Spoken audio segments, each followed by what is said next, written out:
নমস্কার, দেখছেন কলকাতা টিভি, সঙ্গে রয়েছে আমি স্বর্ণালী। শুরু করছি সংবাদ সারাদিন। সংবাদ সারাদিনের প্রথমেই যে গুরুত্বপূর্ণ খবরের দিকে নজর রাখবো আমরা। বারাসত আদালতে এবার তৃণমূল বিধায়ক তথা অভিনেতা সোহম চক্রবর্তী, আপনারা জানেন গত শুক্রবার নিউ টাউনে যে ঘটনা ঘটেছিল, সেখানে রেস্তোরাঁর একটি ফ্লোরে শুটিং করছিলেন তিনি এবং সেখানেই মালিককে মারধর করার অভিযোগ উঠেছিল তার বিরুদ্ধে, এবং আজ আগাম জামিনের আর্জিতে আদালতে তৃণমূল বিধায়ক। এ বিষয়ে আমরা কথা বলবো। ফোন লাইনে রয়েছেন আমাদের প্রতিনিধি ভক্তি দে। ভক্তি, কি জানা যাচ্ছে এখনো পর্যন্ত, কি জানিয়েছেন তৃণমূল বিধায়কের আইনজীবী?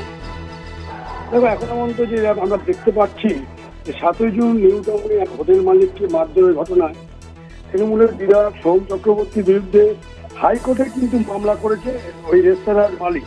সেই কারণে তড়িঘড়ি কিন্তু আজকেই সকাল থেকে বলা যেতে পারে যে সোহম চক্রবর্তী তার আইনজীবীদের নিয়ে সিএজিএমের কাছে তারা বলেছেন যে একটা জামিন আবেদন করেছে, আগাম জামিন।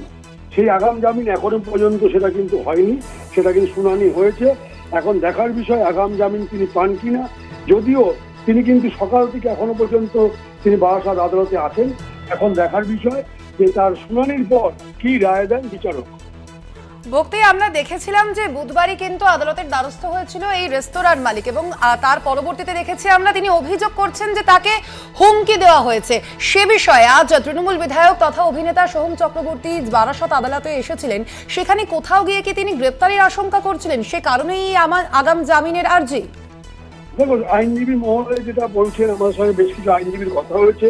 তোমার যে প্রশ্ন সেটা ঠিক, তিনি যে কোনো মুহূর্তে গ্রেপ্তার হতে পারেন। কেননা তার যে কেস করেছেন যে তার হোটেল মালিক, সেখানে কিন্তু তিনি কিন্তু পুলিশের উপর ভরসা না রেখে সরাসরি তিনি হাইকোর্টে গেছেন, এবং সেখানে কিন্তু বলা যেতে পারে আগামীকাল তার এই কেস নিয়ে শুনানি হবে।